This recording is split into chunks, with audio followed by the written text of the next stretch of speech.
Alors, tout d'abord, je tenais à remercier Michel Chamas pour son invitation et puis l'Académie, faire l'honneur de pouvoir intervenir pendant ce colloque. Alors, vous faire rêver, je ne sais pas. En tout cas, je vais peut-être reprendre beaucoup de choses de ce qui a déjà été dit ce matin, peut-être leur donner un éclairage un peu nouveau.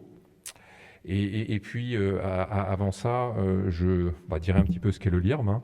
Je pense que c'est important pour replacer par rapport au discours de Philippe Auger hier après-midi sur les piliers qui structurent l'université, nourrir, soigner, protéger, autour de la biologie santé, de l'agronomie et puis de la biodiversité. Il y a des axes transversaux qui permettent de développer ces nouvelles technologies et d'appuyer en fait le développement de ces piliers. Et le LIRM en fait partie. Donc moi, je suis professeur à l'Université de Montpellier, je suis roboticien de mon état, et j'interviens ici parce que j'ai aussi une casquette, au-delà de la direction du LIRM, de roboticien, mais travailler spécifiquement dans le domaine de la robotique chirurgicale. Et donc c'est à ce titre-là que je vais effectivement vous donner quelques éléments sur l'avenir de la robotique chirurgicale. Alors le LIRM, qu'est-ce que c'est ? C'est tout d'abord... alors, modestement, hein, à l'échelle des temps qu'on a évoqué hier, hein, par rapport aux 800 ans, c'est 30 ans de recherche pour nous.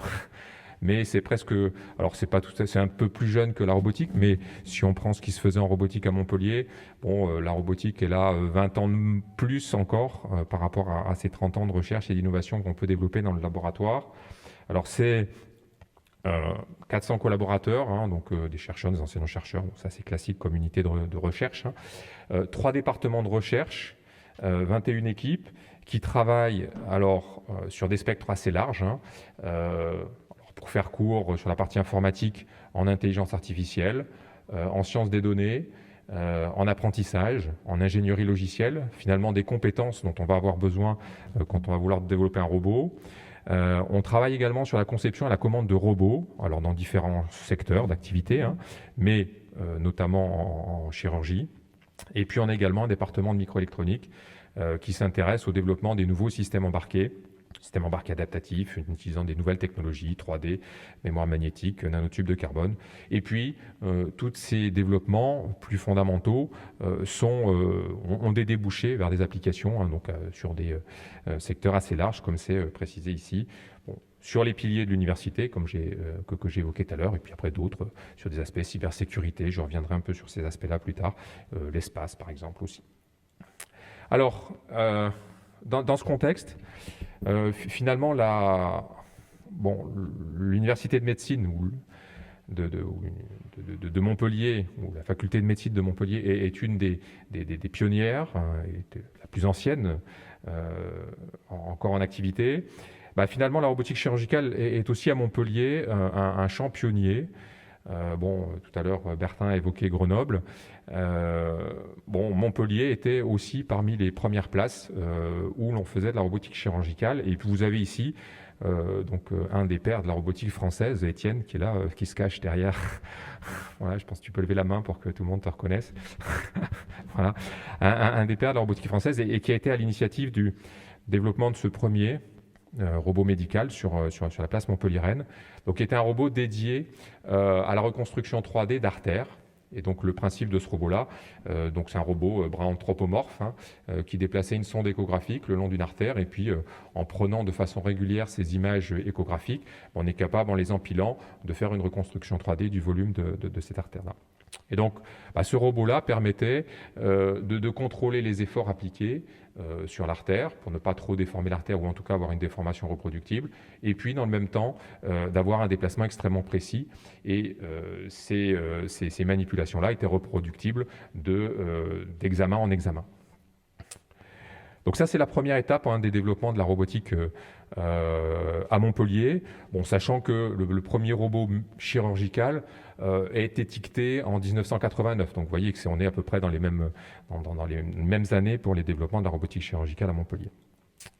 Et puis, il y a une autre étape, puisque dès lors qu'on s'intéresse à la robotique chirurgicale, on doit être très proche des cliniciens. Je reviendrai un petit peu sur ces aspects-là, hein, très proche des cliniciens, mais aussi, on fait aussi beaucoup de valorisation, de transfert au laboratoire. On est parmi laboratoire du CNRS qui faisons le plus de transferts. Et donc, on a fait ça depuis très longtemps. Et donc, vous voyez ici, j'ai mentionné MedTech, j'ai rementionné MedTech, puisque MedTech a fait ses premiers pas dans le développement expérimental au LIRM pour bénéficier d'une partie des technologies qu'on avait développées sur le robot Hippocrate. Et puis, alors, je dirais un mot sur le robot qui est à côté. C'est celui de gauche, là, qui est le robot Dermarobe, alors qui a été développé avec le docteur Luc Théo, ici à Montpellier. Alors, j'insiste peut-être un tout petit peu plus sur ce robot-là, puisque tout à l'heure, Michel Mondin a évoqué la chirurgie des brûlés, la greffe. Et donc, ce robot-là était dédié au prélèvement de greffons en chirurgie des brûlés, et donc permettait de contrôler les efforts et de contrôler les déplacements lors d'un prélèvement de greffons. Alors il se trouve que, chose intéressante, il y a quelques mois de ça, j'ai été contacté par une société lyonnaise, une start-up lyonnaise, qui fait de la production de peau, mais liquide. Et donc il nous a contactés non plus pour faire des prélèvements de peau, mais cette fois pour faire du dépôt de peau. Et donc, ça rejoint la question de Michel sur l'évolution de la chirurgie. Finalement, on ne fait plus de la chirurgie de la même façon. Là, on ne va pas prélever le greffon, mais on va faire le dépôt sur une zone que l'on va avoir cartographiée au préalable. Et le robot va nous aider à faire ce dépôt de façon extrêmement précise. Alors, je reviendrai aussi sur ces aspects-là, parce que si quelque chose qui a été que superficiellement évoqué, si vous avez bien noté sur toutes les photos qui vous ont été présentées, finalement, vous voyez les architectures de robots que l'on voit. Bon, vous avez des mannequins en dessous qui vous donnent à peu près l'échelle. Bon, vous reconnaissez des structures finalement qui sont assez familières. C'est des robots industriels, en tout cas des structures de robots qui sont proches de ce qui se faisait dans l'industrie par ailleurs, soit des structures anthropomorphes, soit ce qu'on appelle des structures SCARA, donc des structures un peu dédiées avec des volumes de travail bien identifiés. Et finalement, on reste encore de nos jours, sur toutes les photos que vous avez pu voir, dans tout ce qui vous a été présenté, sur les mêmes structures. Et c'est là où, effectivement, j'aurai des choses nouvelles à vous présenter, pas forcément photographier, mais donner des axes un petit peu de recherche future. Et ça rejoint aussi la remarque de Michel tout à l'heure sur, finalement, comment évolue la chirurgie et vers quoi va évoluer la chirurgie. Et de façon concomitante, finalement, ça va avoir un impact sur la façon dont on va évoluer la robotique chirurgicale et les robots eux-mêmes pour pouvoir réaliser ces actes-là. Ça rejoint aussi peut-être la remarque sur, en chirurgie hépatique, effectivement, on fait de la chirurgie manuelle, on fait de la radiologie interventionnelle. Finalement, les actes évoluent et les robots vont s'adapter de la même façon. Alors après, dans l'histoire de la robotique à Montpellier, je mentionnerai la première école d'été en robotique chirurgicale en 2003, où se rassemblent de jeunes, alors plutôt de jeunes ingénieurs qui sont en train de faire une thèse, et on fait un panorama avec ces ingénieurs de ce qui se fait de mieux dans le domaine, alors de la robotique chirurgicale, mais on fait également intervenir des chirurgiens pendant cette école, et on a également un forum industriel. Et donc on réunit, comme ça a été évoqué tout à l'heure, la question de rassembler en un même lieu, on réunit effectivement ces trois types de compétences en un même lieu pour échanger et contribuer justement au progrès de ces disciplines. Alors ensuite, une étape aussi importante, et tout à l'heure on a évoqué le fait que le LIRM était localisé à la faculté de médecine. Ça c'est lié à un événement qui est un événement majeur dans l'histoire de l'université de Montpellier. Alors maintenant on appelle l'université de Montpellier, mais avant il y avait deux universités, en tout cas une sciences et techniques et puis une droit médecine. Et à l'époque, on avait travaillé avec Michel Mondin et Michel Chamas pour le développement d'un master associant des chirurgiens et des ingénieurs, ou formant finalement ces deux communautés simultanément. Et donc on avait développé ce master-là en 2009, et de façon simultanée, on a évoqué justement l'intégration des ingénieurs au sein de la faculté de médecine, ou au moins d'avoir une antenne du LIRM au sein de la faculté de médecine pour pouvoir travailler de concert, ingénieurs et chirurgiens.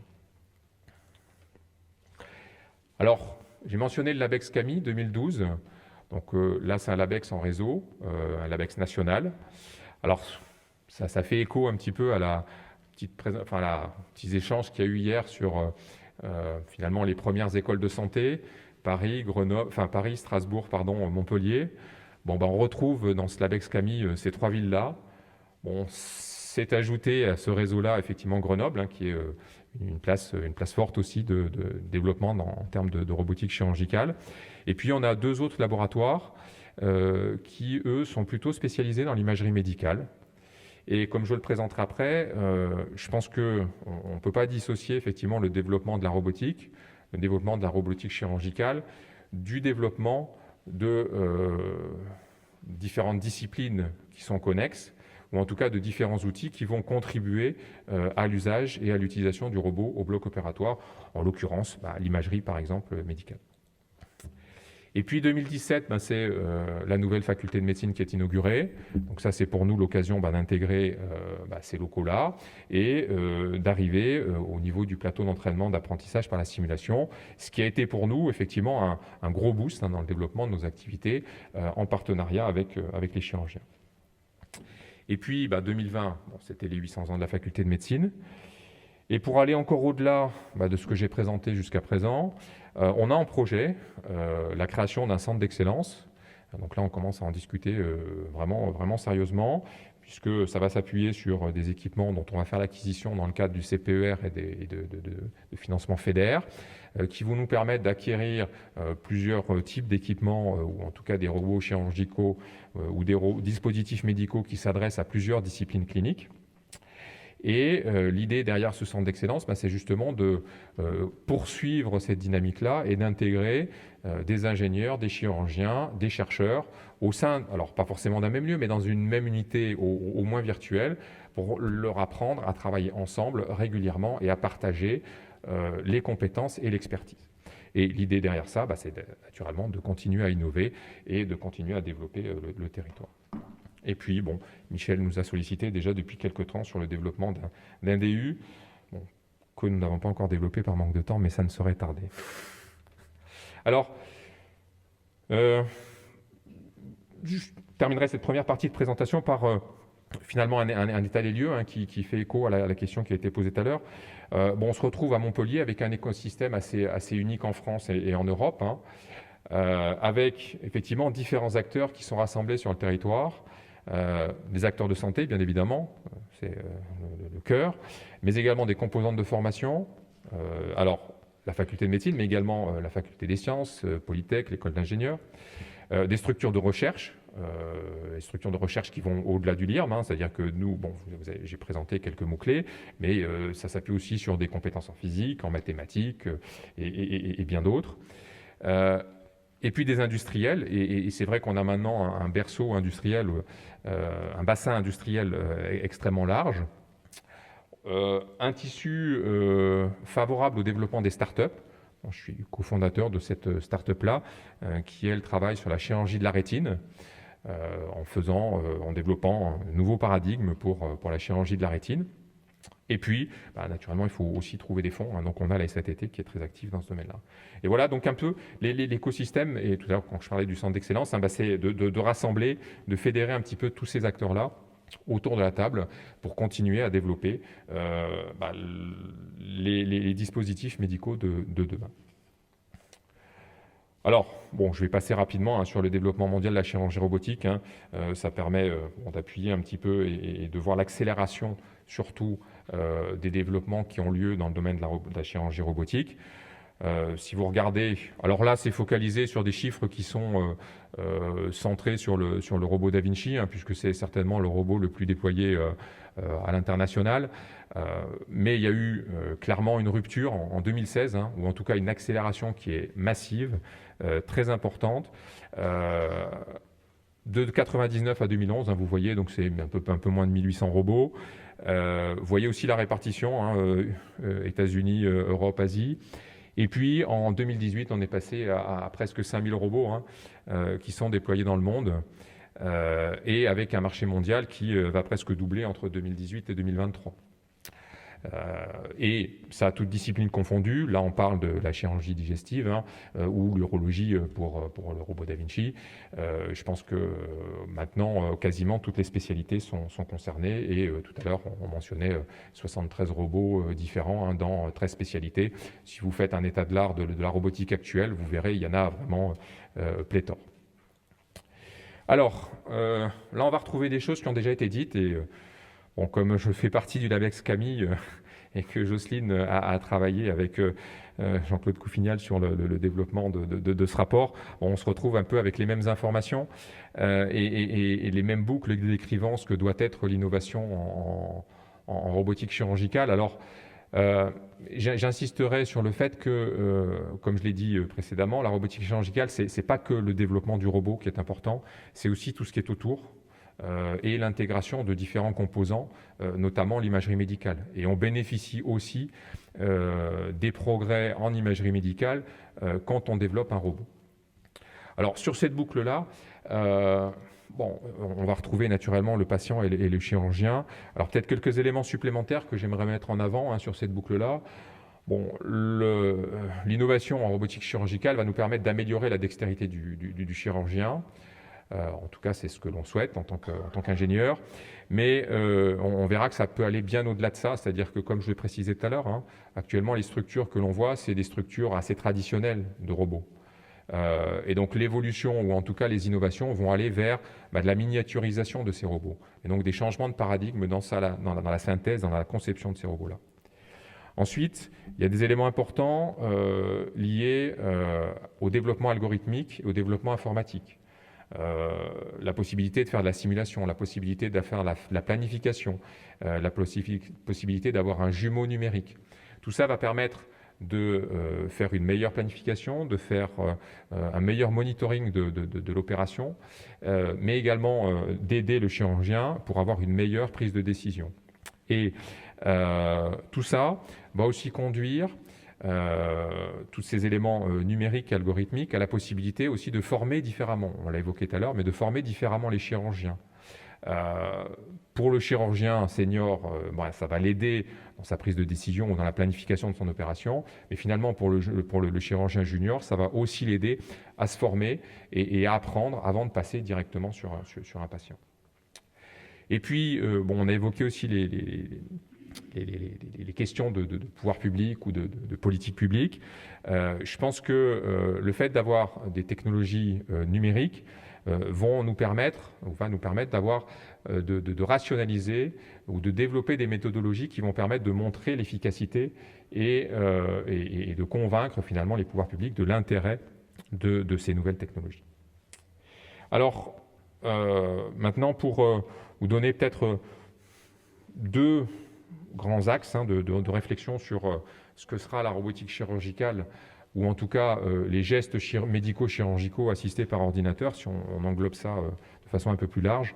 Je pense qu'on est en train de vivre une révolution sur le plan algorithmique, c'est très clair, on a tout à l'heure parlé d'intelligence artificielle, c'est une évidence, et aussi bien, disons, l'augmentation des capacités de calcul que l'amélioration ou le développement de ces nouveaux algorithmes d'apprentissage profond vont considérablement modifier le paradigme de la chirurgie, en partie, au moins sur deux étapes.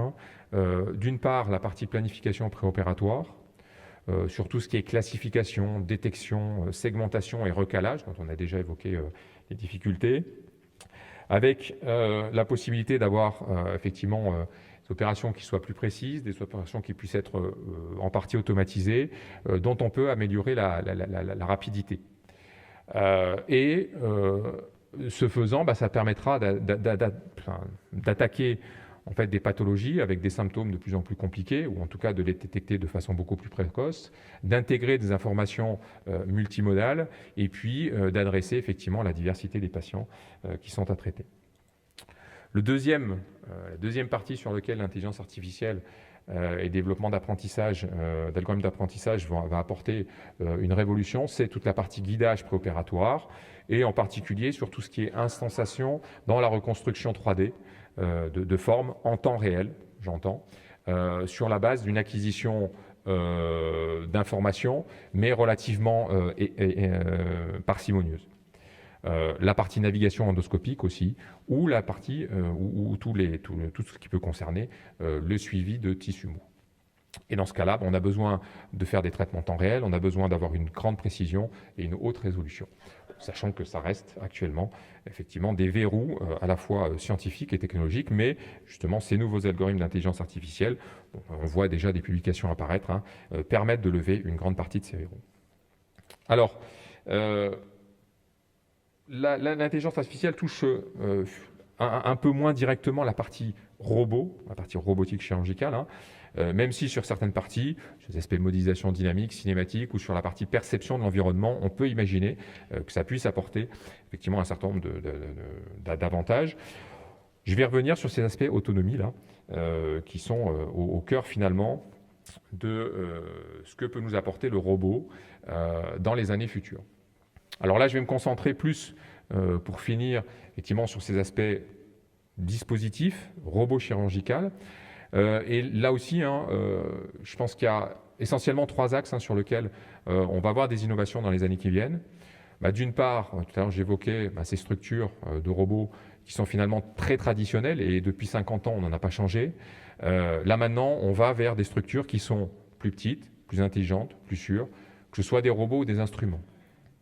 On va retrouver, alors c'est un peu ce qu'a imaginé, ou en tout cas c'est les prémices, au travers le robot DaVinci SP, le single port, on va retrouver des structures hyper redondantes, des structures souples, qui, intégrant des capacités ou des techniques d'imagerie ou de mesure avancées. Alors quand je dis ça, je pense par exemple à des technologies telles que l'OCT, qu'on voit se développer de plus en plus, ou la microscopie confocale, qu'on va pouvoir intégrer à ces structures hyper redondantes ou souples.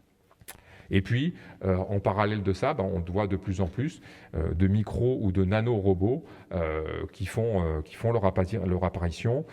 Alors, pas encore naturellement au niveau industriel, mais c'est de plus en plus présent dans les développements des laboratoires de recherche. Et puis après, on bénéficie aussi parallèlement de l'évolution d'autres technologies. Ici, je mentionne l'impression 3D qui permet effectivement d'avoir des temps de réaction et des temps de cycle dans la conception et le développement de preuves de concept qui sont beaucoup plus rapides que ce qu'on pouvait faire jusqu'à présent et donc qui facilitent aussi le déploiement de la robotique chirurgicale. Et puis, je terminerai par, et ça fait écho aussi à ce que disait Michel tout à l'heure sur comment va évoluer la chirurgie. Probablement qu'on ne fera plus de la chirurgie macroscopique ni microscopique, mais on ira vers de la chirurgie nanoscopique, avec de la délivrance de médicaments localisés ou de traitements très localisés de pathologies. Le deuxième axe, alors qui est plus classique, mais qui évolue aussi beaucoup, et tout ce qui concerne la vision, la perception et la commande de ces robots-là, avec de gros progrès qui sont en train d'être faits sur le suivi 3D des instruments, des tissus, sur la segmentation, sur la reconstruction. Alors c'est aussi en partie en lien avec ce que j'ai mentionné précédemment sur les algorithmes d'apprentissage. La possibilité de faire de la substitution d'informations. Faire un retour d'effort, faire un retour tactile, ça reste encore extrêmement compliqué. Maintenant, on peut trouver des informations de substitution qui vont remplacer ces informations-là et qui sont tout à fait pertinentes ou tout à fait utilisables par le chirurgien pour pouvoir réaliser son geste. Et après, on parlera de réalité augmentée, mais là aussi, c'est extrêmement lié ou extrêmement dépendant au développement de l'imagerie qui nous permet d'avoir ces informations-là en préopératoire et puis qu'on va superposer en multicouche sur l'opération qui est en train de se dérouler. Donc ça, c'est quelque chose qui est pas directement lié au robot, mais qui bénéficie de ces progrès de technologies connexes. Et puis après, des choses plus classiques en termes de modélisation, d'environnement, d'interaction entre l'environnement et les instruments, entre l'environnement et le chirurgien. Et puis, des aspects de modélisation de robots et de commandes de robots. Et puis le dernier axe, et ça aussi c'est quelque chose qui est très nouveau, mais c'est très nouveau pas seulement dans le domaine de la robotique chirurgicale, mais aussi dans le domaine de la robotique industrielle, c'est finalement la réflexion autour de la façon dont le robot est utilisé. Et ça adresse effectivement tout ce qui concerne l'interaction homme-robot, avec plusieurs champs à explorer ou qui sont explorés. Le premier étant, et c'est quelque chose d'assez nouveau, tout ce qui est la conscience de la situation, hein, donc être capable au chirurgien d'avoir finalement une vue complète de ce qui se passe, non seulement sur le focus de son champ opératoire, mais également la coordination de l'équipe qui travaille avec lui, et ce de façon globale. Et dans le même temps, avoir une visualisation complètement immersive. Bon, vous avez tous utilisé le robot Da Vinci, hein. Bon, quand vous utilisez le robot Da Vinci, vous êtes complètement immergé dans votre cockpit. Bon, finalement, vous perdez un petit peu cette conscience de la situation du champ opératoire. Et donc l'idée, c'est de restaurer un petit peu, tout en étant immergé dans ce champ opératoire, d'avoir quand même la conscience de ce qui se passe autour. Et puis après, il y a deux aspects qui peuvent être paradoxaux, mais qui sont développés simultanément. C'est d'une part des nouveaux modes de collaboration entre le robot et le chirurgien au travers de modes collaboratifs. Et la plupart des robots, alors s'ils ne sont pas téléopérés, ont un mode collaboratif. Et donc le robot travaille avec le robot en ayant la possibilité de manipuler directement.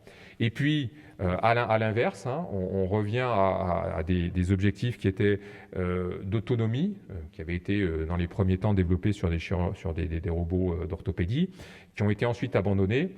Et puis on revient petit à petit à cette notion d'autonomie. Alors, sur des tâches répétitives, de haute précision, mais qui restent sous la supervision quand même du chirurgien.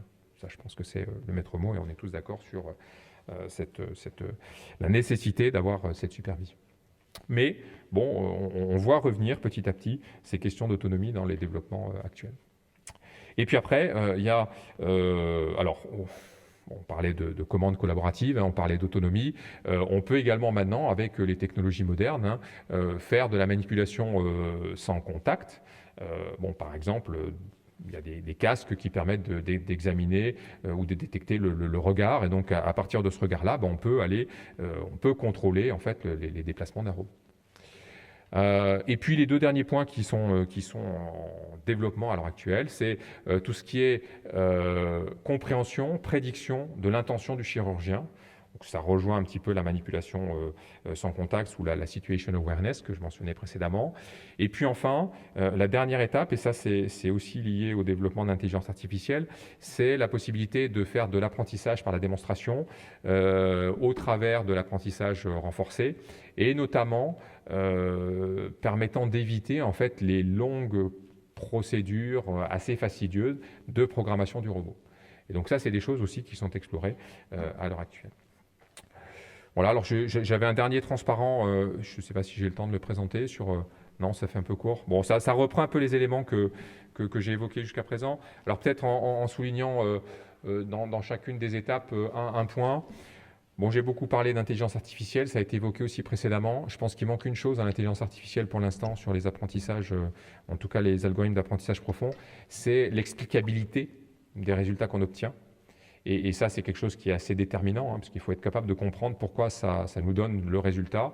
Sur les autres techniques qu'on avait développées jusqu'à présent, on sait effectivement pas à pas comment on obtient ce résultat-là. C'est moins vrai sur le développement de l'intelligence artificielle. Et donc, c'est quelque chose sur lequel il faut travailler. Avoir des bases de données publiques beaucoup plus larges, là aussi, hein, pour pouvoir faire cet apprentissage-là. Pour la partie guidage, on change de paradigme. Hein, on travaillait sur des images statiques. Maintenant, on peut travailler sur des images dynamiques ou des organes en mouvement, et c'est ça qui est intéressant. Alors, j'avais également évoqué, ça fait écho à une question qui a été posée tout à l'heure, hein, sur la possibilité d'avoir une coopération entre plusieurs équipes. Bon, je pense que y a peut-être une réflexion quand même à avoir sur cette coopération. Bon, je reviens pas sur la partie robotique chirurgicale, juste un mot sur la partie éthique, hein, et puis, disons, situation réglementaire.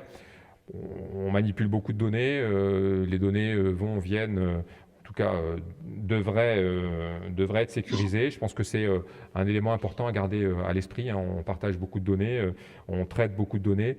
Bon, il faut qu'on soit capable de sécuriser ces données, et il faut que le patient soit capable de faire confiance aux gens qui manipulent toutes ces données-là. Voilà, je vous remercie pour votre attention.